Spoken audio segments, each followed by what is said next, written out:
Sarah Berkeley went through 3 backpacks while thru-hiking the Pacific Crest Trail because she couldn't find one that fit her body. Instead of giving up, Sarah designed her own pack company.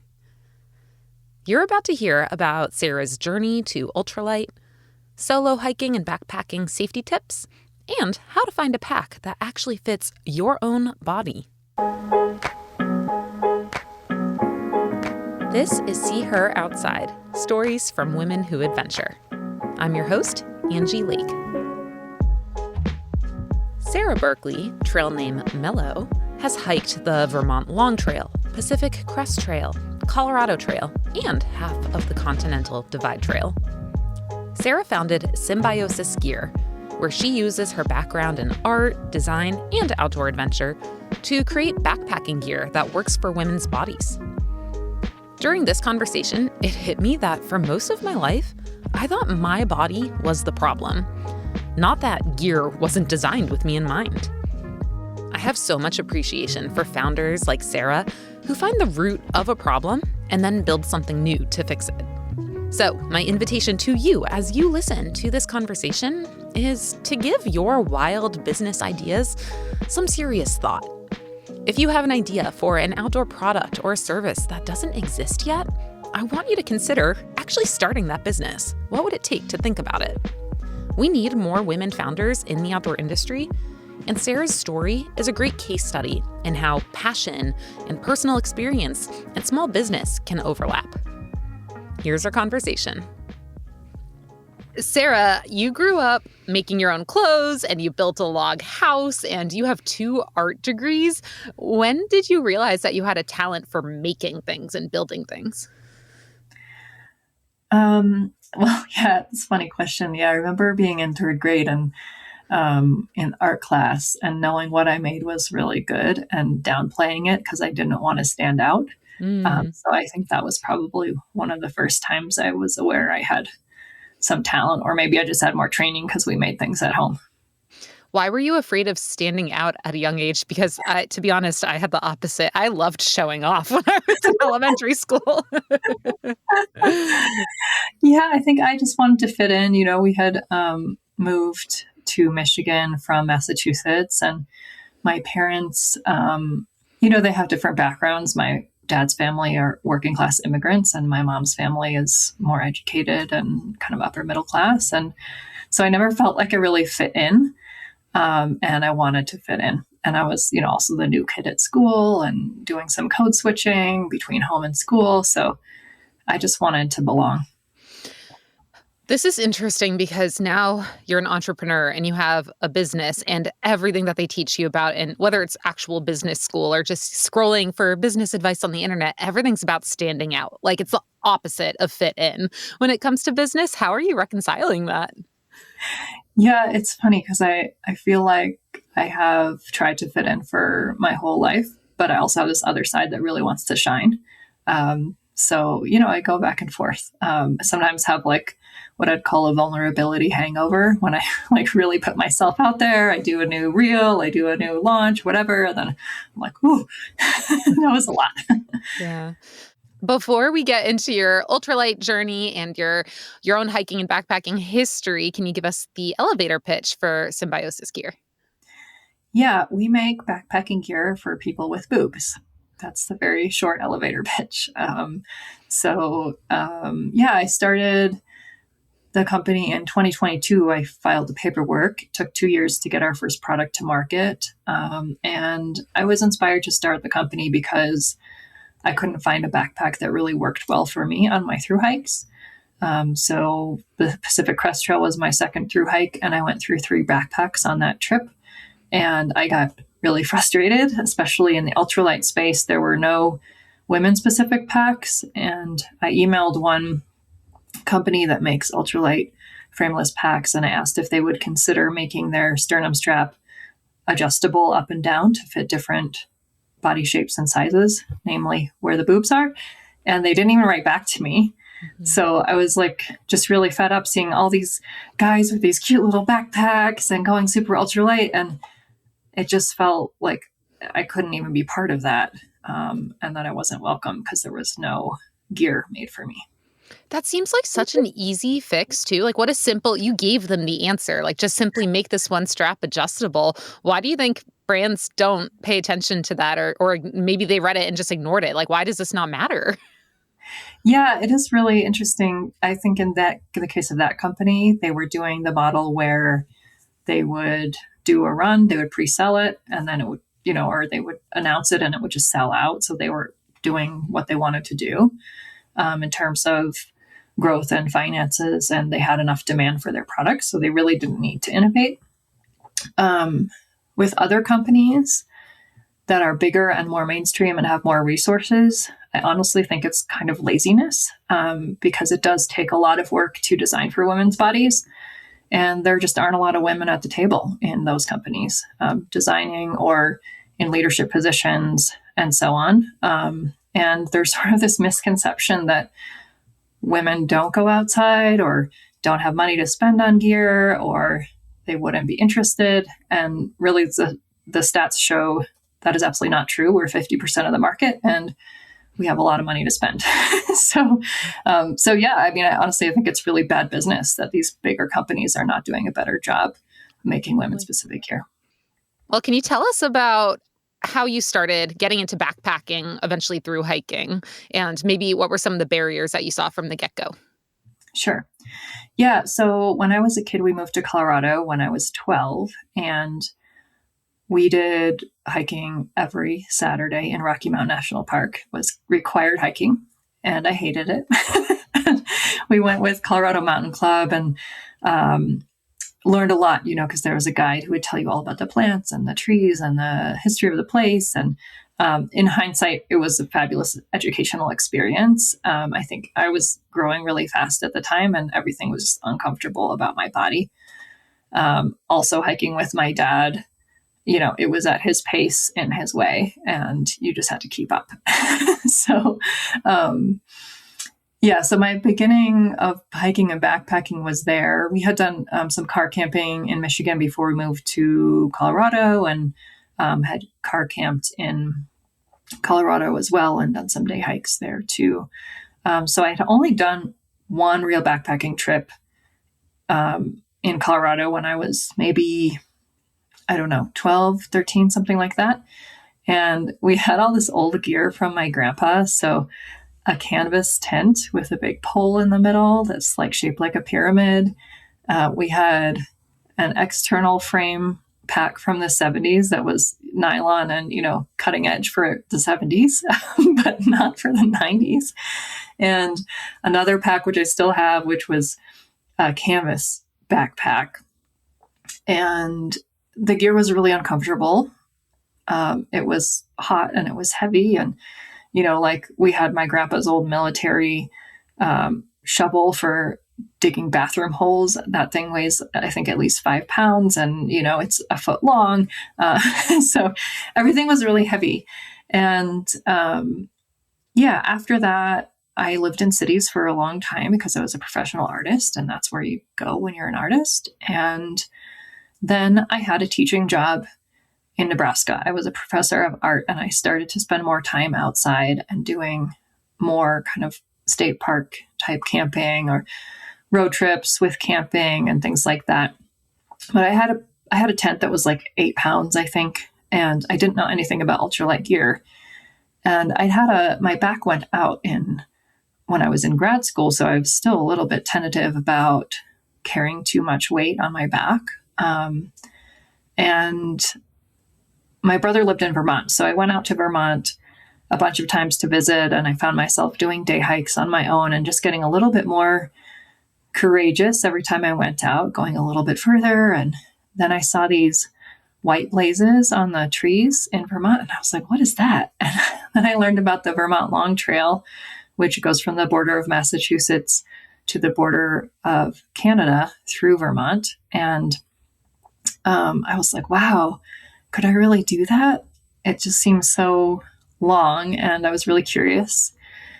So I thought about it for a while, but I just thought I needed a guy to carry the tent for me. I was like, how am I going to carry all of this stuff? And I had this back problem.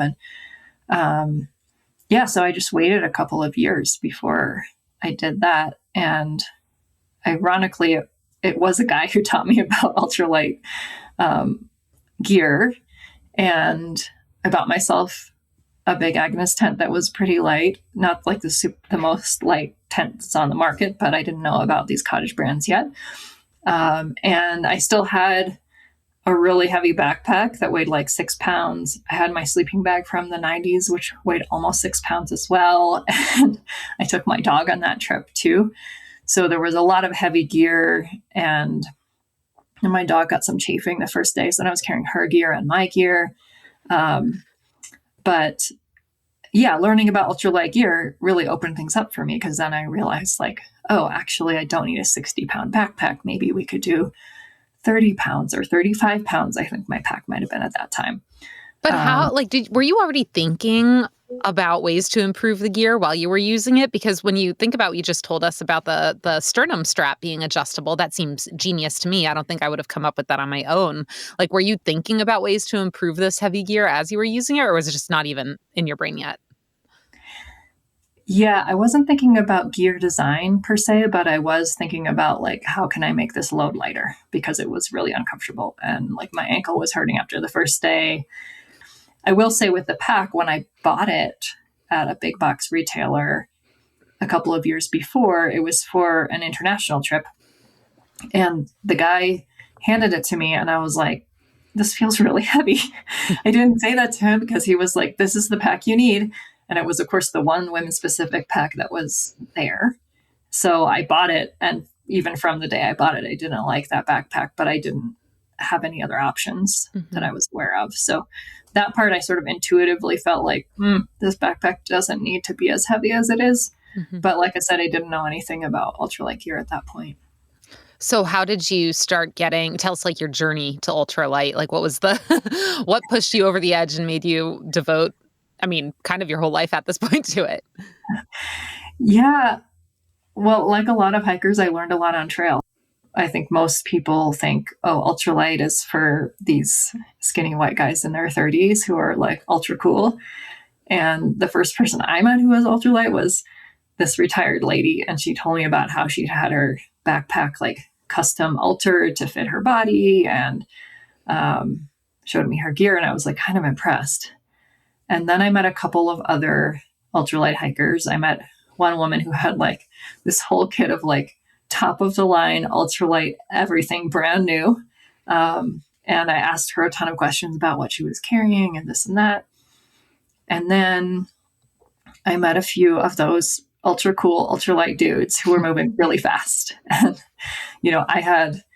I was wearing hiking boots, and they were wearing the trail runners, and they were telling me the kind of mileage they were doing every day. And I was like, what? How is that even possible? But I was curious. I was really curious about it. And I've always been pretty athletic. So the way I was hiking was very much a slow slog. And I thought I could do more with the fitness I had. And it was really humbling with what I was doing. What drew you to doing the long trail solo? Especially coming from that previous mindset of I need a guy to carry the tent for me. That's a big flip-flop to then be like, I'm going to go out and do this alone.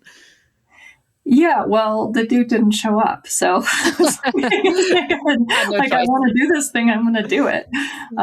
And I had started doing more solo adventures, like I said, road trips and car camping and stuff like that.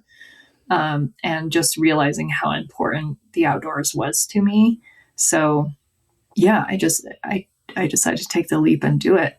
In 2013, I was sexually assaulted on the street in Chicago. And so I was still kind of recovering from that in 2018.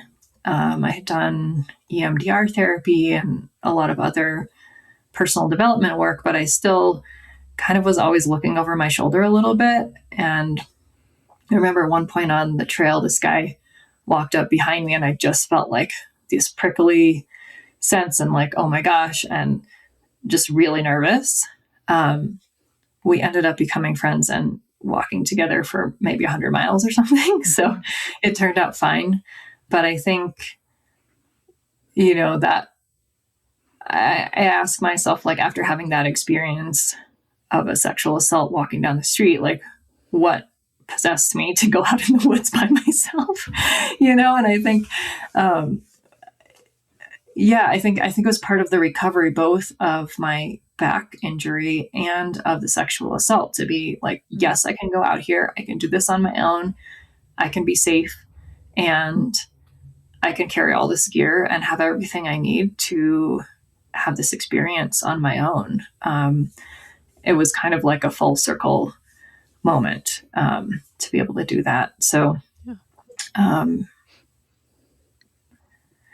think another part that sort of ties back to my business and part of the mission of the business is that a lot of women are afraid of going outside by themselves. And there's a lot of good reason for that. There are a lot of stories in the media. You go back to Grimm's fairy tales and all of these stories we grew up with, that the woods are a really scary, dangerous place. And, I want women to know, like, you can go do it. And most of the time it's pretty safe. My experience is the men who are out there are generally pretty good guys.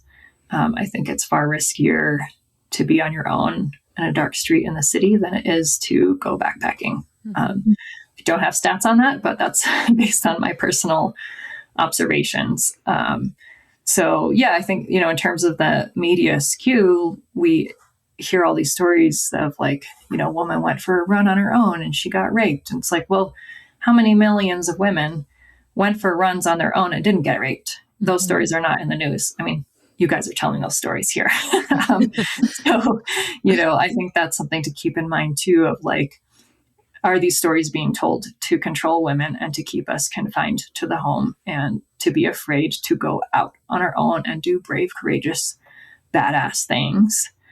So, that's mind blowing. Very insidious. Yes.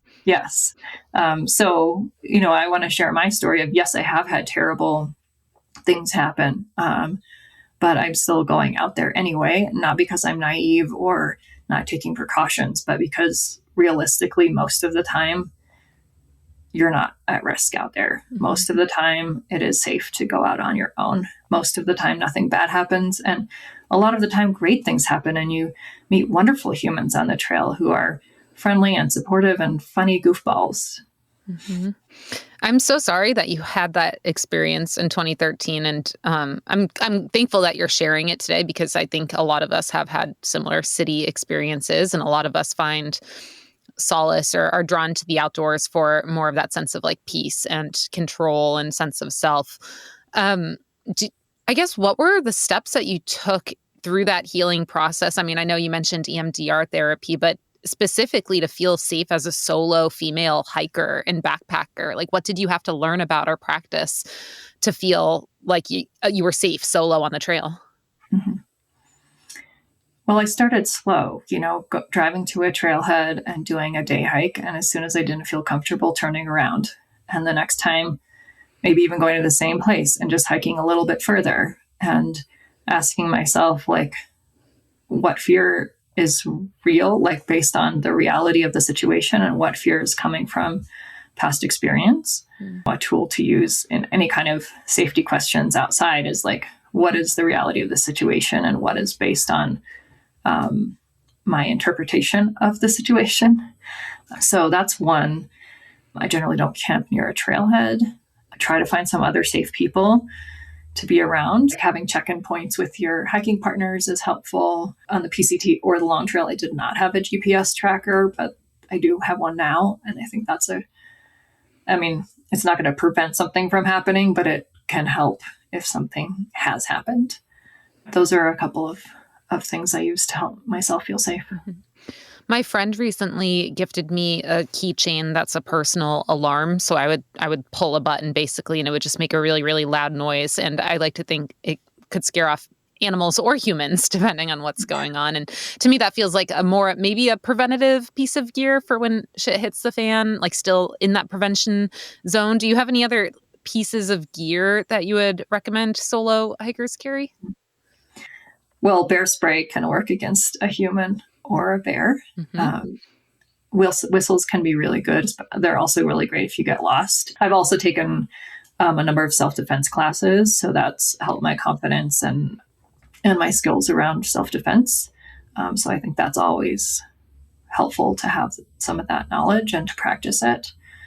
One of the things that I learned in self-defense that I have used in the city, I have not used it on trail, is if you feel somebody behind you that's kind of creeping you out, just turn around and walk toward them.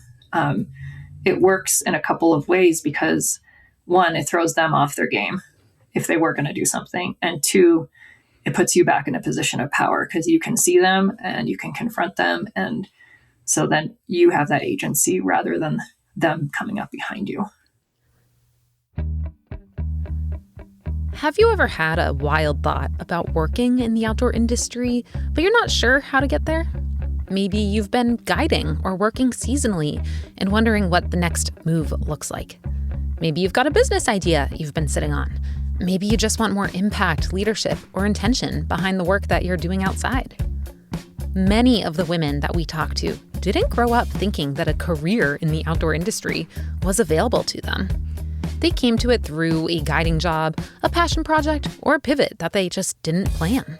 And somewhere along the way, they realized, wait, I could actually build something here. Western Colorado University's Outdoor Industry MBA was built for that moment.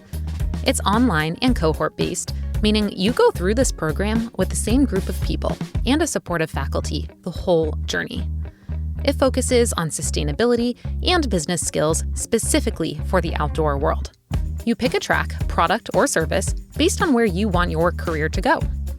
The Western Colorado University's Outdoor Industry MBA is the only program of its kind in the world. We need more women in business leadership. If you feel the pull to develop your own business skills in the outdoor industry, the Outdoor Industry MBA at Western Colorado University is enrolling now with classes starting in late August 2026. We are thrilled to partner with this incredible program and invite you to check the link in the show notes to learn about the program. All right, let's go back to Sarah. Tell us about your PCT hike, still solo, right? And what did you learn through that process? Yeah, so I started the PCT in April 2019 with almost an entirely different gear system than I had on the Vermont Long Trail. So I had a lighter backpack, I had a quilt instead of a sleeping bag, and yeah, I was really excited, really excited to do the hike. I was also still wanting to go lighter. I knew it was possible to go lighter, but I didn't know how. That first backpack, the straps were completely straight and too wide, and I couldn't move my arms very well because they went over my rotator cuffs. So I decided not to carry trekking poles because it was a battle to move my arms, and I'd rather have my thumbs hooked into my shoulder straps to keep them pushed together. What a terrible option. Yeah. So I ditched the trekking poles, and then we ended up flipping up to Washington. Let me back up. Started at the southern border. It was a really heavy snow year. I went into the Sierra and I hiked through the first section of the Sierra, went over Kearsarge Pass and Forester Pass. It was very dicey. It was a lot of snow. There's a famous snow chute on Forester Pass that I was really proud of myself for doing, but in hindsight was very dangerous. The next day, I fell through a snow bridge in the dark, very early morning, and I was wearing my puffy jacket and things got wet. So it was definitely an emergency situation where I had to strip down all my clothes as fast as possible, put on my rain gear, and I made a very clear decision. I did not want to continue in the Sierra in those conditions. It was peak melt. The snow bridges were not safe. The rivers were just raging, and I didn't think it was worth the risk. So some of the folks I had met in the desert section before had flipped up to the northern border, or they were planning to flip to the northern border with Washington, Canada border. So I went up there without trekking poles, without micro spikes. And it snowed up there. There was snow on the ground. It snowed some more. This is now the middle of June. And at one point, I slipped and I found myself hanging on the side of the mountain by my fingertips, had I had trekking poles or spikes, I might not have slipped. And, fortunately, I'm still here to tell the tale. I got back up on the trail. But, that goes to show like when your backpack fits right, you can carry the right gear that you need to be safe. And in that case, I wasn't. So I started to think about backpack design then. I was like, there's got to be a better pack out there. And I was asking around of what everybody else was using. Somewhere in Washington, I got another pack, which I ordered online and had it shipped to me at the gas station on the side of the road where we were resupplying. And some of the parts of it fit okay. The torso length was too long. I decided to hike with it anyway, because the other option was to go into town and send it back and, spend another day in town. And in Portland, I went into town and I bought another ultralight pack with like a running vest front, because I thought, I'm going pretty light and fast now. This running vest front seems to make a lot of sense. It's going to keep the pack from jostling around too much, and I'll be able to move really quickly and easily. Well, it didn't quite go that way. This vest squished my boobs in such a way that was incredibly uncomfortable. And I have really tiny boobs. I really never considered them before this. And it was very clear they were there. Mm-hmm. And so I did the whole state of Oregon with this really uncomfortable pack. Oh. Then I switched back to the previous one that was too big. Because at that point I was like, well, I've purchased 3 backpacks for this trip now. Don't have a ton of money. Also, like, I've done all the research. I haven't found anything else that seems to be as good or better.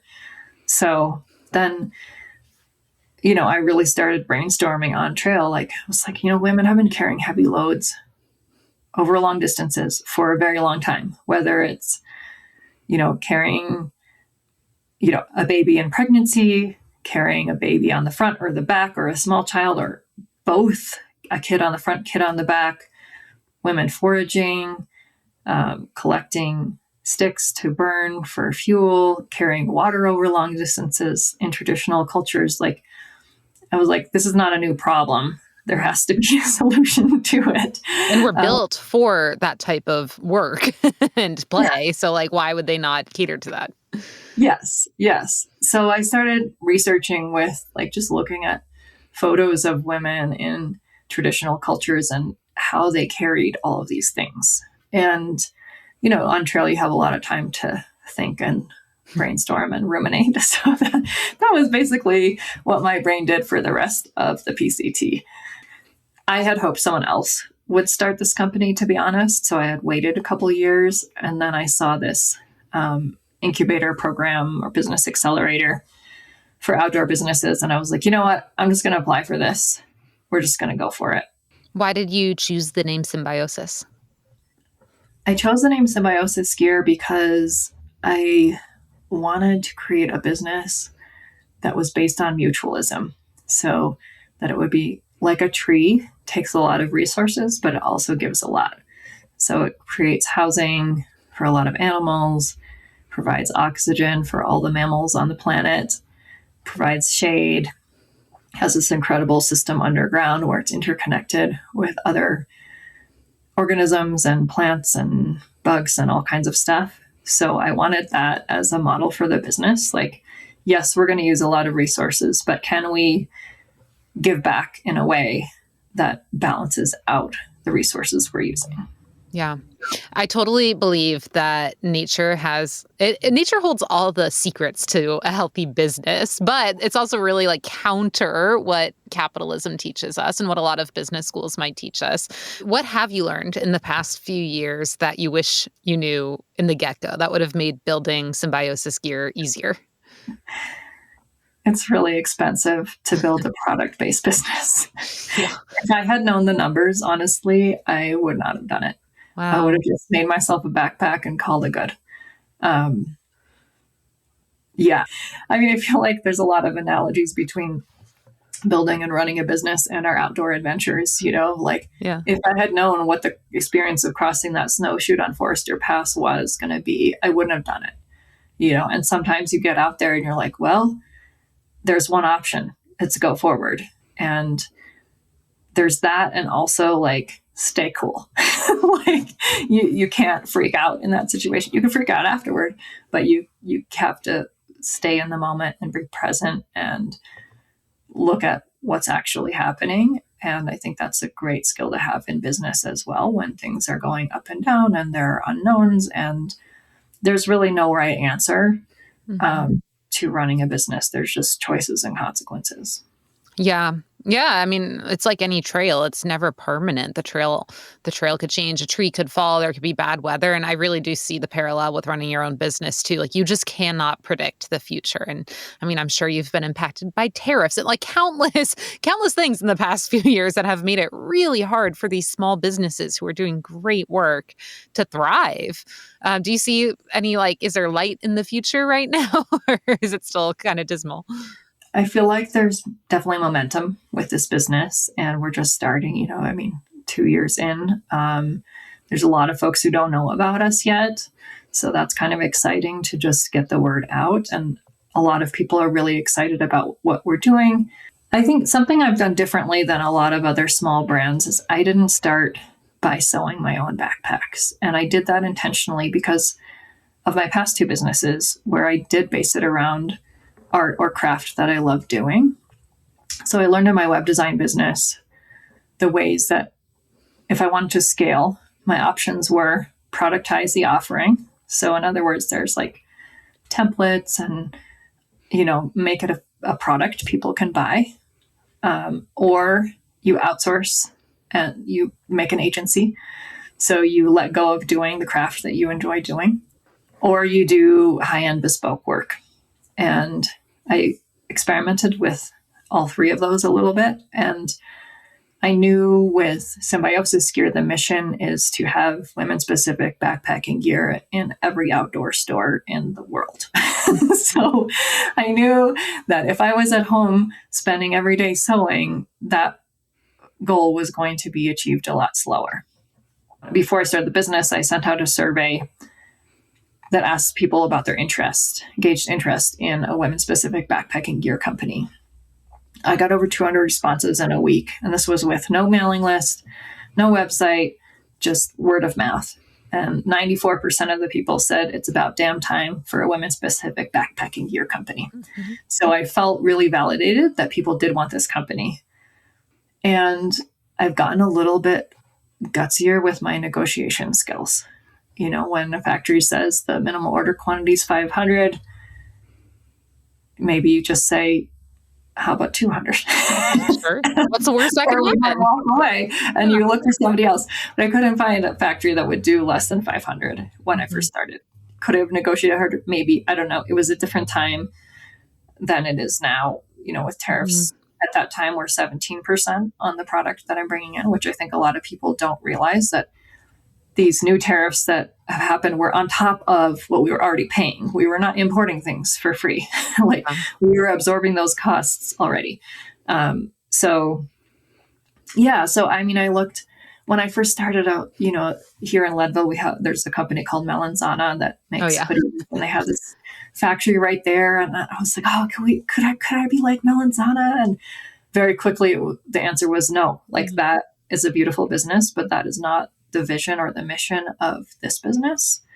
So, I have a little bit of a different story than a lot of other cottage brands that start by making their own products, and then they hire another sewer, and then they hire a couple more sewers, and then eventually either they create their own factory or they outsource. And I just said, right away, that is not the most important thing. The most important thing is designing gear that fits and getting a lot of product out there to reach a lot of women.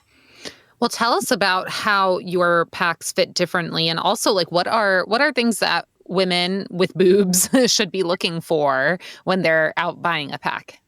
Yeah, totally. Well, the first thing is, it's not all about boobs. So like I said, I have tiny boobs. They've never been an issue except for on that one pack. But I was in a business program, and one of the facilitators was like, why do women need a different kind of pack? And all the women in that looked at each other and were like, well, duh, boobs. and I was kind of embarrassed, and I was like, gosh, I don't want to have this conversation all the time. So I decided to just put it in the tagline, so that it was clear up front. Yeah. And you know, it's catchy and people laugh. And so it's become a good tagline. The downside of it is that it doesn't speak to all the other features that help women have a backpack that fits. So on the boob side of things, the straps are really curvy, so they go out and around the boobs. And the sternum strap fits in, like you can hook it in anywhere on the shoulder straps. So you have a really wide range of adjustability, where most packs have like maybe 4 inches where you can move the sternum strap up and down, or it doesn't move up and down at all. So on ours, you can put it in anywhere that you want. It also doesn't have a slider, because I've noticed with women with bigger boobs, if they have that sliding sternum strap, it slides way up and it's like almost choking them around their neck. Yep. So this one, you pop it in and out and it stays where you put it. So the other things are the straps are narrower and closer together for a narrower frame. Because like I mentioned, that PCT pack I had where the straps were straight and wide and they came out over my rotator cuffs and I couldn't move my arms. This fits a little bit better, like on your shoulder, like over your traps where it should fit. And then it curves in so that your shoulders and your arms are free. Mm-hmm. Are there any signs that your pack isn't fitting for your body that would give you a nudge to go get a better fitting one? Yeah, totally. Yeah, I think a lot of women are really good at adapting to suboptimal conditions. And so we just sort of put it out of our mind and accept like, oh yeah, I got chafing. Oh yeah, can't move my arms. Oh yeah. I've done this with every single type of sporting gear, like all of it. Yeah. I'm like, it's me. I'm the problem. My body's the problem. It's not the gear. Right. This is how we move through the world in patriarchy. Mm-hmm. Yeah. So one of my customers and now friend, she said she heard me on a podcast talking about the rotator cuff issue. And she was like, I didn't know that it wasn't supposed to go over my rotator cuff. And she's hiked literally thousands of miles. So I think, you know, listen to your body, and like, if something's not comfortable, like it's not comfortable, believe yourself, you know? And I mean, yeah, we do have to get through hard things sometimes, but it could be better, you know? Yeah. Like hiking is hard enough without having to deal with that kind of stuff. So yeah, you should be able to move your arms freely. Your boobs should not be squished. You should not have the sternum strap up around your neck. The torso length should work for you. So a lot of smaller folks tell me they have like SI joint issues and so on if the pack is too long. I know there are a lot of women who are smaller and the waist belt or hip belt cannot go tight enough for them. I have that problem. It's so annoying. So annoying. Yeah. So our waist belt, it's not a load-bearing hip belt because it's an ultralight frameless pack. So it sits up higher on your back and it leaves your low back and hips free to move. But the waist belt, it goes all the way down to like as tiny as a human could possibly be and all the way up to a XXX. Love that. Wow. Okay. Where can we find your gear? Or is there anything coming up that we should keep our eyes on? Yeah. So we're recording this beginning of April. We're just about to launch the Huckleberry, which is our hip belt pocket. So it slides on the waist belt of our pack or pretty much any pack. And it can be used as a fanny pack or a crossbody bag as well. By the way, I'm naming all of the packs after trees and all of the pouches after bushes that we find on trail. The waist belt is removable so that when you put it on your hip belt, it's, nothing's flopping around. So cool. My thought is like for through hiking, it's a really good like town thing. Like you have it as your fanny pack or your hip belt pocket on trail. And then you put the waist belt on when you're in town to carry like your wallet and your keys and your hat and gloves or whatever when you're going out to eat and doing your laundry and stuff. Love that. I'm excited about that. I have a day pack that we've gotten a final prototype. It's probably going to come out in the fall. That's called the Willow. And it's a very multi-purpose pack that you can use. It's got a hydration port and hydration sleeve that also fits a laptop. It's got reflective strips if you want to use it on your bike or something for like urban commuting. I think it's going to be a great airport bag as well for carrying your stuff on the plane. I guess one thing I might say about the Aspen is, I designed it for thru-hiking, but people use it for a lot of other things, like strapping your skis on and like hiking up somewhere and skiing down or putting snowshoes on. Or one person went out with her young kids and she loved the giant side pockets for all the little rocks the kids are picking up and their sippy cups and whatever else the small kids need. And she was able to reach them really well. So excited to see what else people do with the Aspen. I have another friend, she travels for work a lot and she always takes the Aspen as her one bag on the plane, fits in the overhead bin or under the seat. And she texted me and was like, you know what's so great? I can pee in an airport bathroom with the Aspen on my back and I don't have to take it off. Okay, I was going to ask about that because when I'm out on the trail and I just want to squat, I can't with how long some of the bags are. So I'm actually so happy you said that. That's awesome. Yeah. Okay, my last question for you is your trail name is Mellow. How did you get that? Yeah, I got my trail name at the beginning of the PCT, like a few days in. There were people doing trail magic on Easter weekend, and they were doing pack shakedowns. So I signed up for a pack shakedown, and I was like, I want to go lighter. I want to go lighter. I want to go lighter. And the guy was like, you're doing really great for this time in the trail. You just need to mellow out. And then he was like, that's a good trail name, by the way. So I took that trail name and I keep it as a reminder when I'm really trying to like crush miles and, feeling like in a rush. I'm like, just mellow out, mellow out. Hearing Sarah's origin story behind Symbiosis Gear makes me so excited to connect with other outdoor industry small business owners. So I have a favor to ask you. Could you please send this episode with Sarah to a woman in your life who has an outdoor industry business idea or maybe has a business of her own? Sharing the See Her Outside podcast with others is the number one way to support us so we can keep creating episodes that can help close the gender gap and diversify adventure media. Please send your friends to karenproject.org/podcast or send them a link to your favorite episode. And there are so many other ways to get involved with our work at the Alliance for Gender Equity in Outdoor Adventure. We have Gritlit, which is our adventure book club subscription. We have our Trailblazer program, where you turn your next adventure into a fundraiser that gets more girls and women outdoors through summit scholarships. And of course, we have the See Her Outside podcast, and a 5-star rating and review from you will help us keep creating these episodes. See Her Outside is brought to you by the Alliance for Gender Equity in Outdoor Adventure, hosted by me, Angie Lake, and edited by Allison Castonguay. Please subscribe or follow now so that you don't miss an episode. We would love for you to stay in touch or send your feedback to Angie@karenproject.org so we can team up in our mission to close the gender gap and work towards a more inclusive outdoors. Until next time, go get outside.